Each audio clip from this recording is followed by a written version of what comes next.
Barakatah Yahweh, Barakatah Yahweh Shai, Kal Halayam La Yahweh, Bahasham Yahweh Shai, Barakah HaKodash, which means all praises to Yahweh is the name of the Heavenly Father. Bahasham means in the name. Yahweh Shai is the name of his only begotten Son, who the world English called Jesus Christ. Barakah HaKodash means in the Holy Spirit, Spirit of truth, on the way we worship the Father and the Son. Double honors to our apostles and elders of Great Millstone. Peace, blessings, and salutations to all you brothers who preach in the gospel in truth and in sincerity, always in charity. It's Brother Mathathi from the Great Millstone Camp, the branch out of Des Moines. And this lesson is pretty much going into how the Bible follows a specific seed line, which Christianity and the world, man, don't acknowledge. So without further ado, I want to get into it. Now, this is the book of I want to start here in the book of 2nd Esdras, chapter 6 and 54.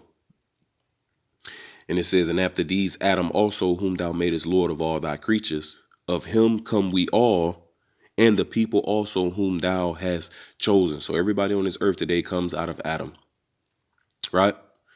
But also he made a distinction. And the people whom thou hast chosen. And that's being the Israelites. So we see here within this precept that all the people of the earth come out of Adam, and there's a separation that was given unto the people whom thou hast chosen. It says, all this have I spoken before thee, O Lord, because thou madest the world for our sakes. As for the other people, which also come of Adam, you see that separation? That thou hast said that they are nothing, but be like unto spittle, and has likened the abundance of them unto a drop that falleth from a vessel. You see? So how do you determine, who's the Lord's chosen and who's not? Well, when we jump back to 2nd Esdras, the 3rd chapter, we're going to start at the 4th verse. It says, O Lord, who bearest rule, thou spakest at the beginning when thou didst plant the earth, and that thyself alone, and commandest the people. Hold on, but I thought Adam was the first living being. Showing you that there was people there amongst Adam. Verse 5, and gavest a body unto Adam without soul, right? Which that goes into without understanding. Because when Adam was first born on the earth, he didn't know the Most High or know of the ways of the Most High, right? Which was the workmanship of thy hands, and didst breathe into him the breath of life, and he was made living before thee. You see? So when we read in the book of Genesis, the 2nd chapter, when it tells us that the Lord formed man of the dust of the ground, that's twofold. It's Genesis 2 and 4. And Yahweh power formed man of the dust of the ground and breathed into his nostrils the breath of life, and man became a living soul. So of course we're made out of the ground, right? That's why our body decay and turn back into the earth. But this is talking about Adam being brought out of a state of confusion. You see, just like it speaks about us before we woke up to the faith, right? Before we woke up to acknowledging our God, Adam was just as us. This is the book of Isaiah 52 and 1. It says, awake, awake, put on thy strength, O Zion, put on thy beautiful garments, O Jerusalem, the holy city. For henceforth there shall no more come into thee the uncircumcised and unclean. This is the point. Verse 2, shake thyself from the dust, just like how Adam had to shake himself from the dust, you see? Arise and sit down, O Jerusalem. Loose thyself from the bands of thy neck, O captive daughter of Zion. Right? So what was breathed into us, like it says in the book of Ezekiel, the 37th chapter, the breath of life was breathed into us. What is the breath of life? This is the book of Wisdom of Solomon, chapter 7.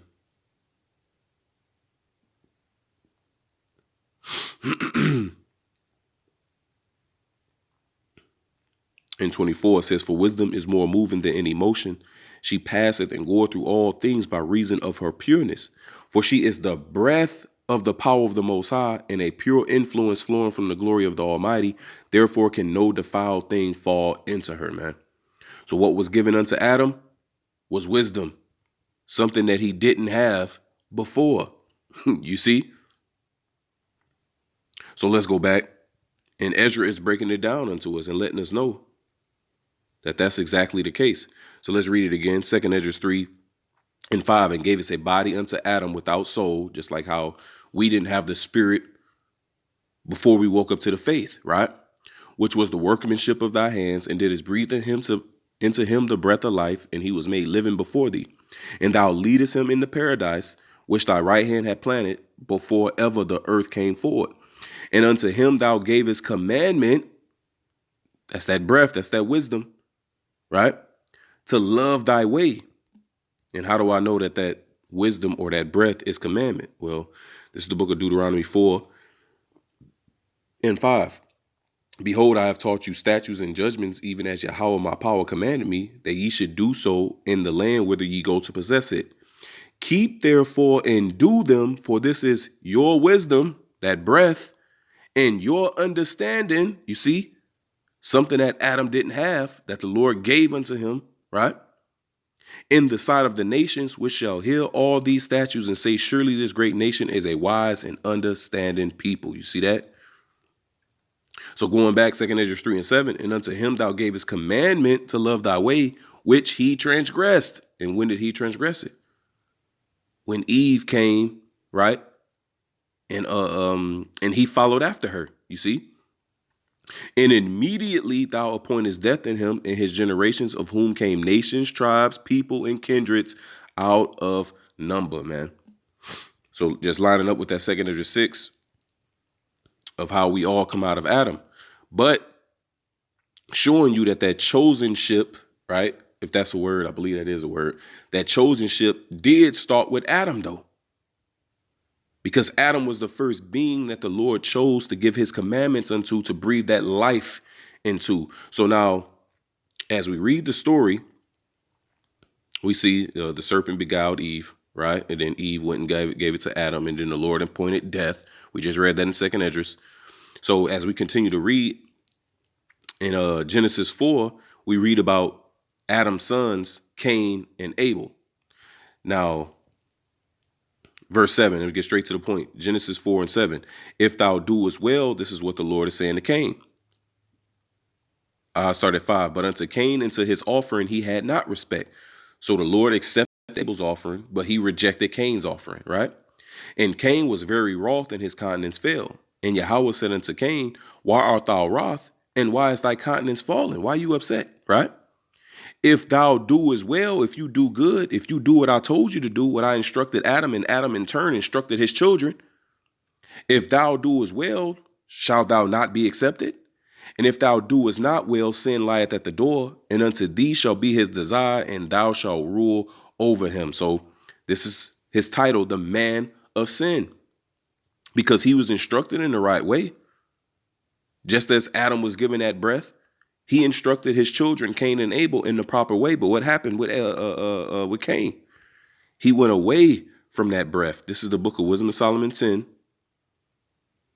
right? And this is the buildup. This is the pretty much the beginnings of the rivalry that the Lord would have established on the earth between the man of sin and the sons of God.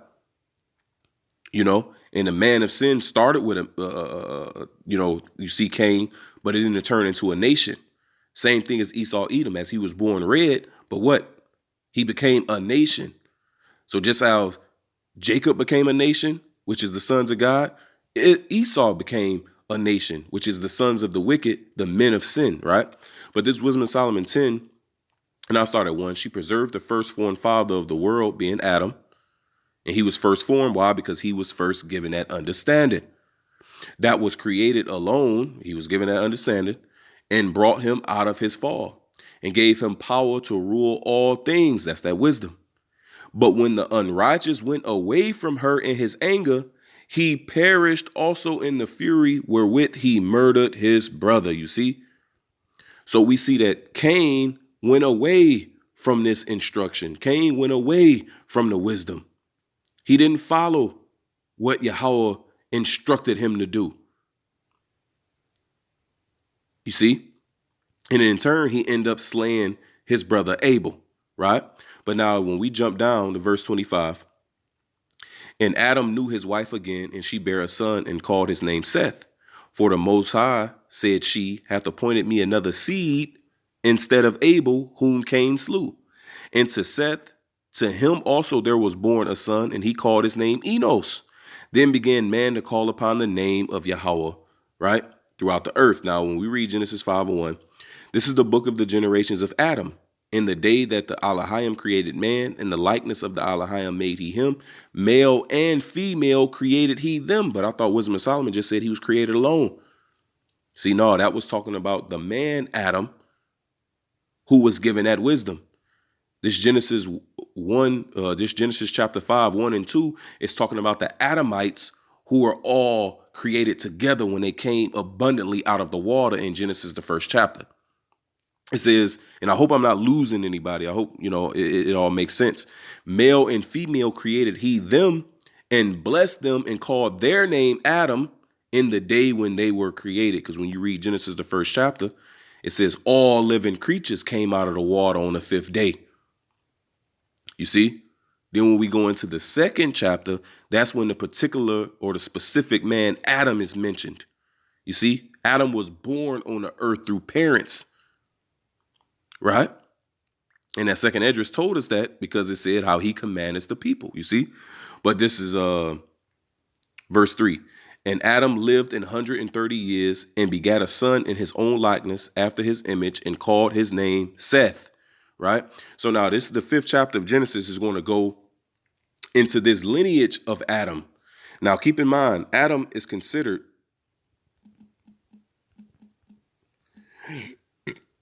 Salakia. Adam is considered a son of God, and we know that according to the book of Luke, the 2nd chapter, if I'm not mistaken.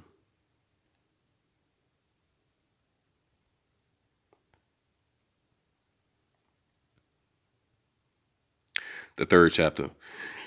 Luke 3 and 38, which was the son of Enos, right? Because we know we just read Seth begot Enos, which was the son of Seth, which was the son of Adam, which was the son of God. So Adam was known as the son of God. And what we're going to read here is the lineage of the sons of God before we were called Israelites. That's why in the 6th chapter, it says that the sons of God saw the daughters of men, that they were fair.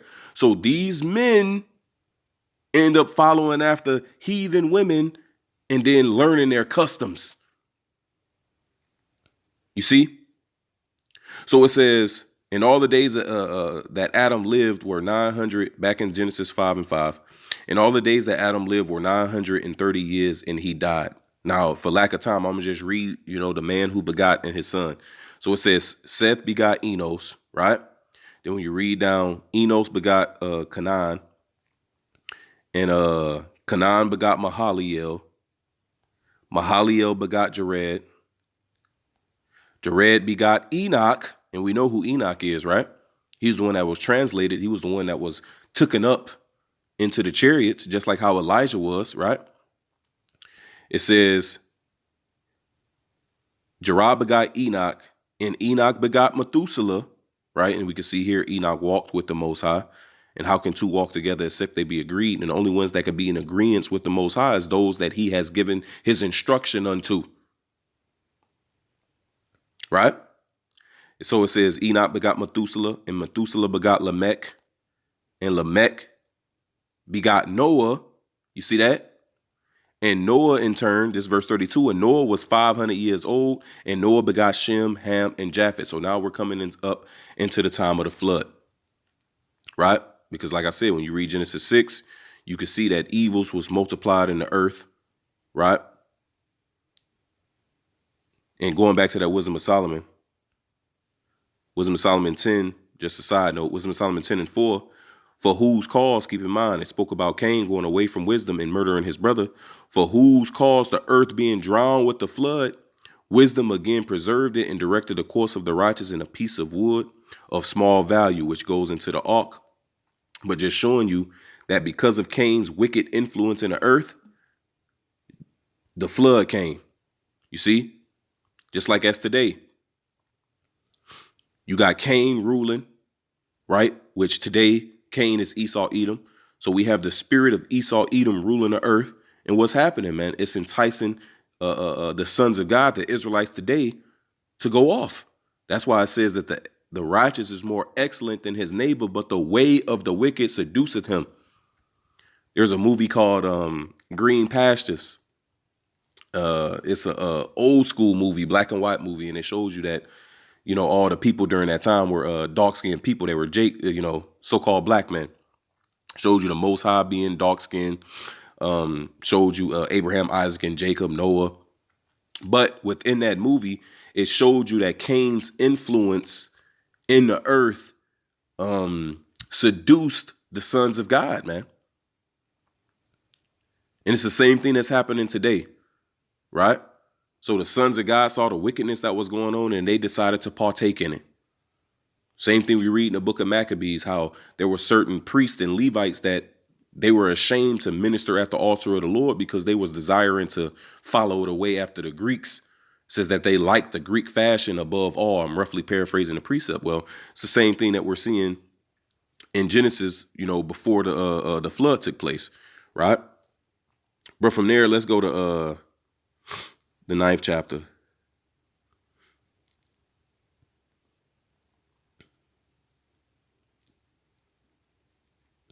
And the 26th verse, because we read about Noah and how he begot Shem, Ham, and Japheth, right? So they built the ark, you know, and then the flood came. You know, so this is what after the flood, when they would start to repopulate the earth again. Now I'm reading this in particular because Noah, being a son of God, he had 3 sons, Shem, Ham, and Japheth. And you would think, well, if Noah is a son of God, all 3 of them would be sons of God as well. That's not true. Only one of Noah's 3 sons was chosen to continue that lineage. Now, this is the book of Genesis 9 and 26. And he said, blessed be Yahweh, power of Shem, and Canaan shall be his servant. You see? So it says, blessed be the God of Shem, showing you which son would be chosen to continue that chosen lineage, man, to further along, right, that chosen lineage. So from there, let's go to 10. It's Genesis 10, because we can read in Genesis 10. Now, this is, I believe the so-called scholars call this the Table of Nations, right? Which you can read how Noah, you know, had 3 sons, Shem, Ham, and Japheth. And then Japheth had sons born unto him. Ham had sons born unto him. But let's jump down to verse 22. I started 21. And unto Shem also, the father of all the children of Eber, the brother of Japheth the elder, even to him were children born. So this is going into the lineage of Shem. The children of Shem, Elam, and Ashur, and Arphaxad, and Lud, and Aram. You see? So out of Shem came 5 sons. Now you might ask yourself, well, out of these 5 sons, they all got to be sons of God. There was one particular son that was chosen to continue that royal lineage, to continue that lineage of the sons of God, right? And as you can see, you know, Arphaxad begot Salah, and Salah begot Eber, and Eber had 2 sons, Joktan and Peleg, right? And it speaks about how, for in the days was the earth divided, right? That's what Peleg means divided. So in his days was the Tower of Babel. Because that's when the Lord divided the nations. You see? So it goes into the different sons of Shem, right? So now when we go to the 11th verse, it speaks about how they were all of one language. It's the Tower of Babel, you know, but let's scroll down to verse 10. These are the generations of Shem. Shem was 100 years old and begot Arphaxad 2 years after the flood, right? Hold on, but didn't it say he had Ashur and Lud and Aram? Why they ain't mentioning them? Because they're irrelevant. Arphaxad was the son who was chosen to continue that royal or that chosen lineage, to continue the sons of God. You see, the Bible follows a specific lineage.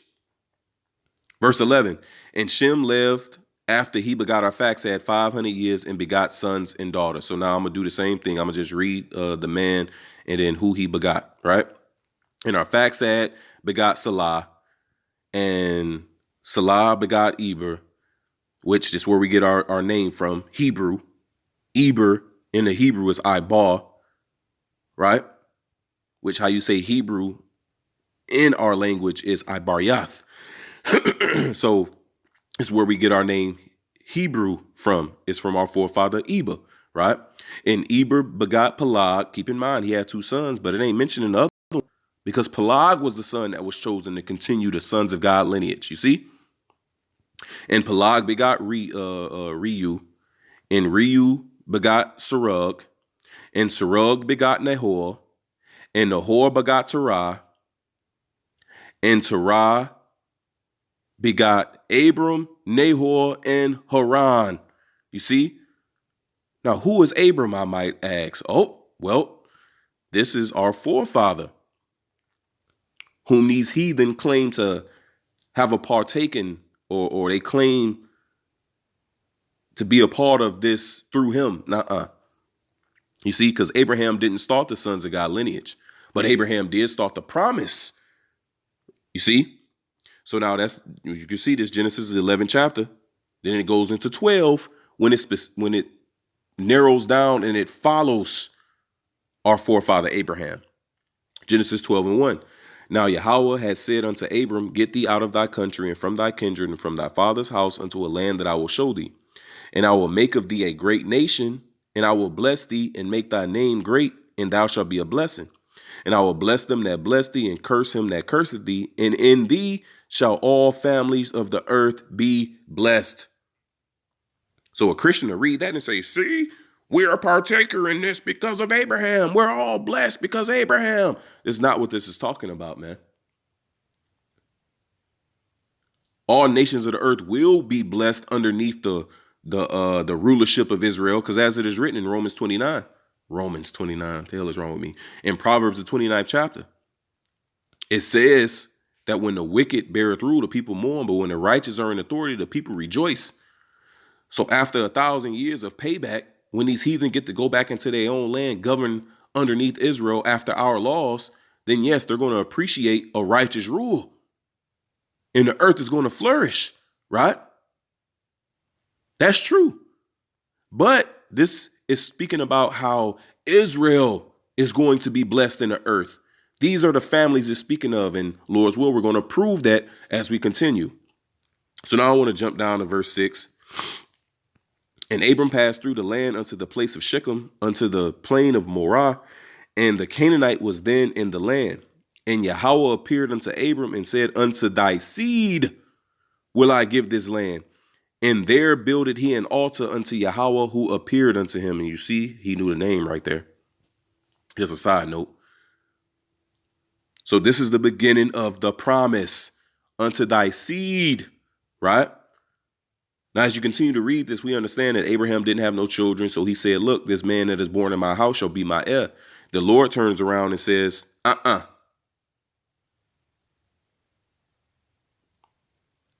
What did he said, nah. He said, but surely he that proceeded out of thy bowels shall be thy heir.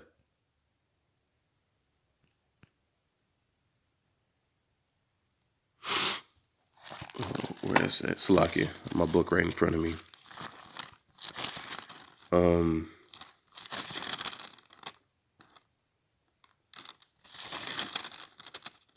I should have knew that. It's 15. Genesis 15, I get straight to the point.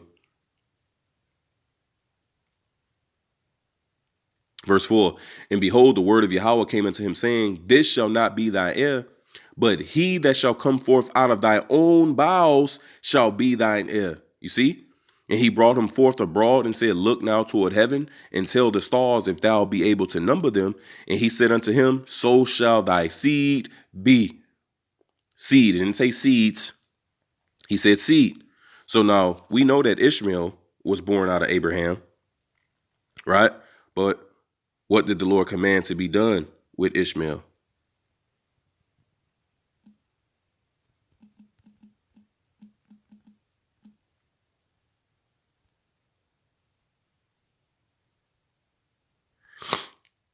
It's Genesis 21:10. Wherefore she said unto Abraham, cast out this bondwoman, which being Hagar, and her son, which being Ishmael, for the son of this bondwoman shall not be heir with my son, even with Isaac.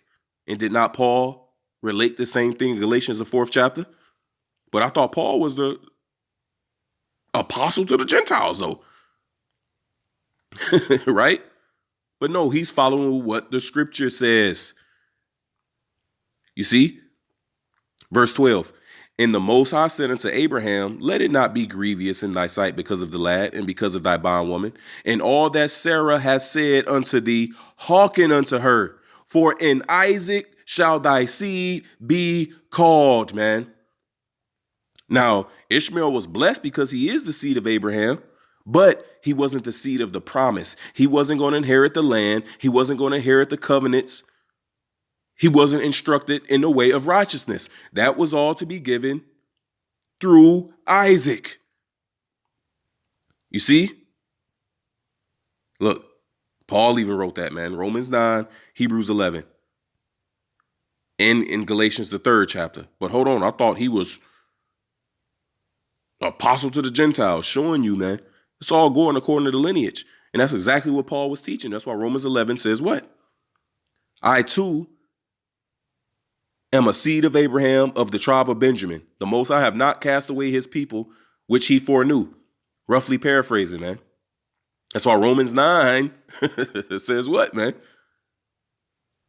Who are Israelites, to whom pertaineth the adoption, the glory, the covenants, the giving of the law, the service of the Most High, and the promises, man. As concerning the flesh, Yahushua came, showing you that there's a particular lineage that our Lord Yahushua came to lay down his life for, man. It's just true. You see? So in Isaac shall thy seed be called. Now, as we continue to read, we understand that Abraham had more children outside of Ishmael and outside of Ishmael and Isaac, right? And I'm just want to search that up real quick. Yep, there it is. So let's jump over to the 25th chapter.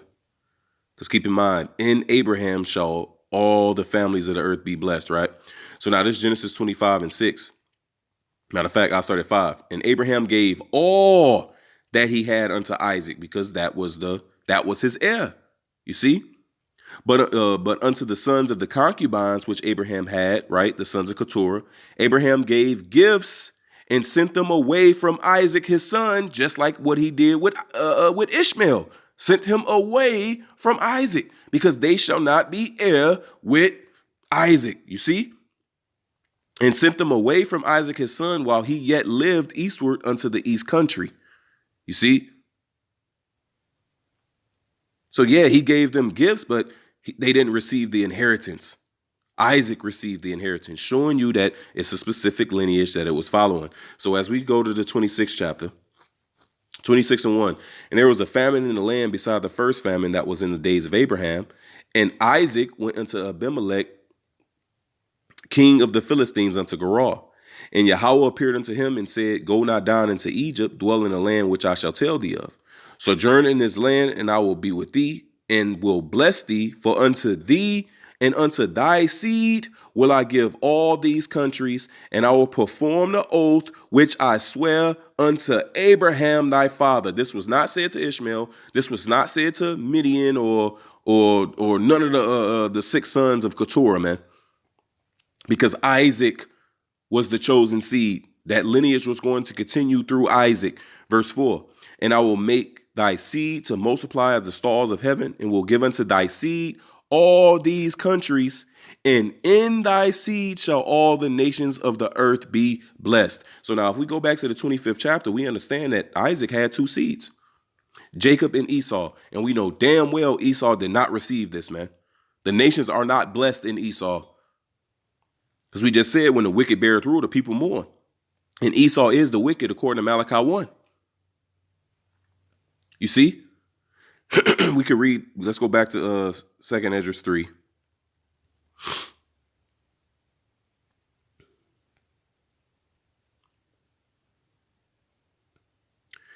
This is 2nd Esdras 3 and 13. Now, when they lived so wickedly before thee, thou didst choose thee a man from among them, whose name was Abraham. That's what we read in Genesis, right?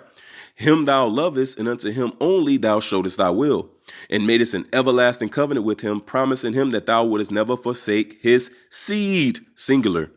And unto him thou gavest Isaac, and unto Isaac also thou gavest Jacob and Esau. As for Jacob, thou didst choose him to thee, and put by Esau.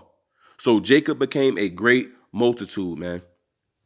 So we can see that Esau was not chosen. Romans 9, Paul even makes that very clear. Before the children were born, according to election, might stand. The elder shall serve the younger. So the Most High loved Jacob and he hated Esau. You see, there's no way around these precepts, man, which our forefathers taught themselves, which you can read that in the book of Romans. And all throughout the precepts. You see? So from there, let's jump over to the 28th chapter, because now we're dealing with our forefather Jacob, because this is who the promise was given to. So this Genesis 28.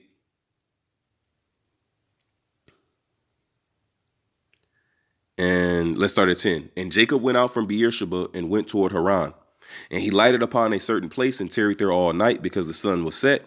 And he took of the stones of that place and put them for his pillows, and lay down in that place to sleep. And he dreamed, and behold, a ladder set up on the earth, and the top of it reached to heaven. And behold, the angels of the Most High ascending and descending on it.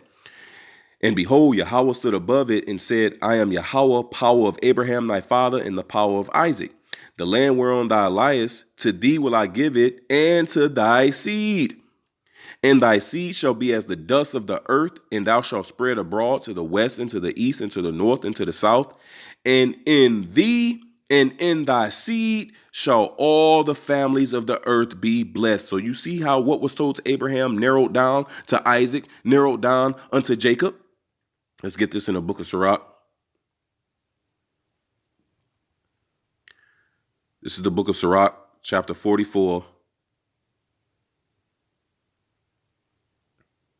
and 19. And when you read this, man, it talks about all our forefathers, man, you know, Enoch, Noah, right? That same lineage that the Genesis follows.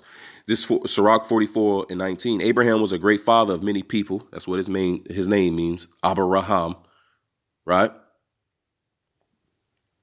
Which Abba is father, and Raham is multitude, so father of a multitude, or father of many people. And glory was there none like unto him, who kept the law of the Most High and was in covenant with him. He established the covenant in his flesh, the covenant of circumcision. And when he was proved, he was found faithful. Therefore, he assured him by an oath that he would bless the nations in his seed, and that he would multiply him as the dust of the earth, and exalt his seed as the stars, and cause them to inherit from sea to sea, and from the river unto the utmost part of the land.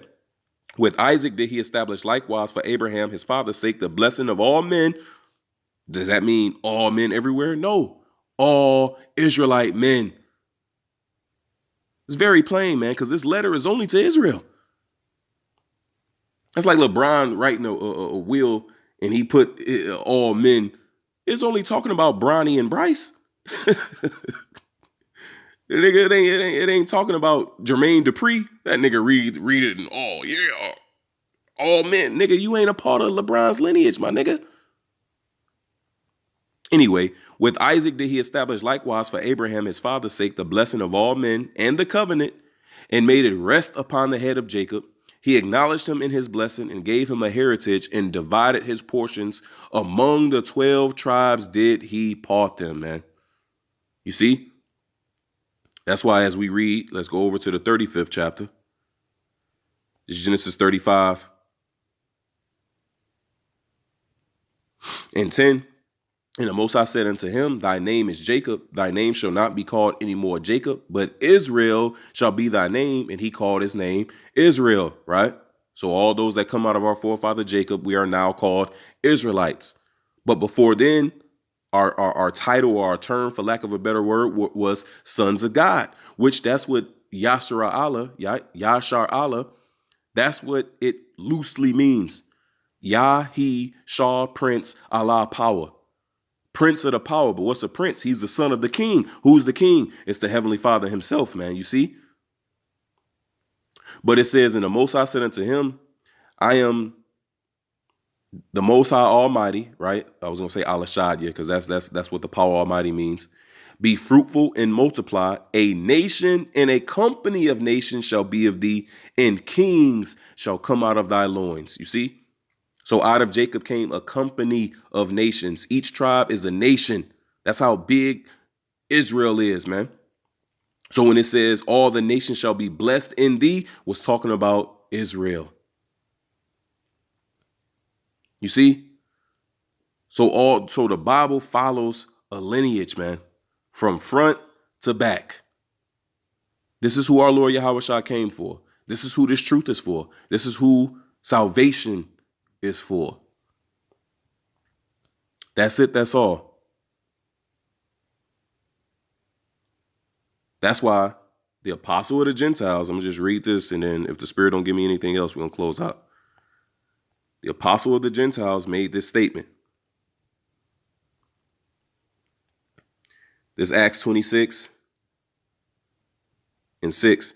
And now I stand and am judged for the hope of the promise made of the Most High unto our fathers, unto which promise our 12 tribes instantly serving the Most High day and night hope to come, for which hope's sake, King Agrippa, I am accused of the Jews.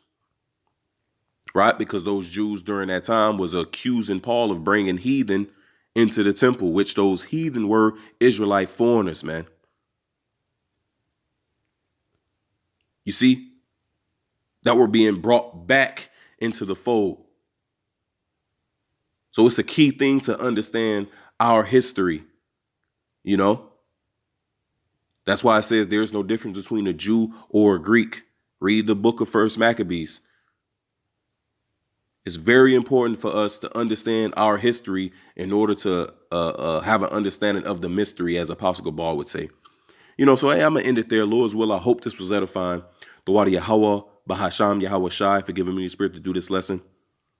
Double honors to the apostles and elders of Great Millstone. And peace, blessings, and salutations to all you brothers who preaching the gospel in truth and in sincerity, always in charity, which is why James 1:1, a servant of the Most High and of the Lord Yahweh Shah HaMashiach, to the 12 tribes which are scattered abroad, greeting. You see? So that's all it's about, man. So Lord will, I hope this was edifying. Shalom.